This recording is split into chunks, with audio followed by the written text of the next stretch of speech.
अब बात हमर लमानी तो हर जारल जवानी मांगे पानी पानी जारल जवानी मांगे पानी पानी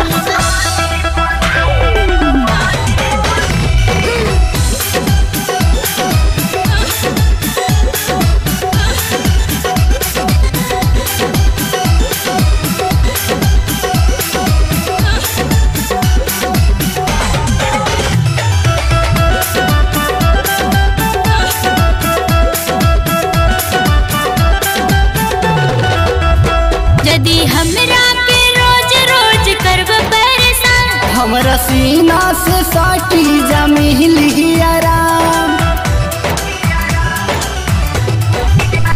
लाके देब समान तब होई निवान हमसे कहरेलू चोना कहे हमर जान उन होता बिहान नाता टूटी सियानी टूटी सियानी टूटी सियान तोहर जहरल जवानी मांगे पानी पानी तोहर जहरल जवानी मांगे पानी पानी पानी पानी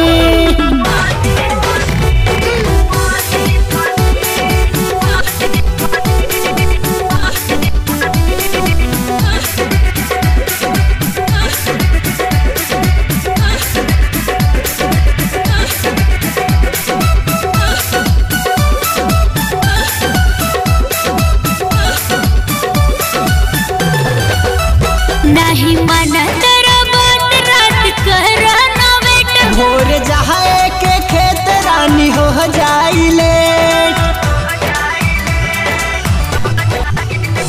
आज झगड़े से राजा भरी लपेट बिहान ले आई बिहार रानी कहला तुसे आशीष मस्ताना माही करना छेड़ खानी करना छेड़ खानी करना छेड़ का तोहर जहरल जवानी मांगे पानी पानी तोहर जहरल जवानी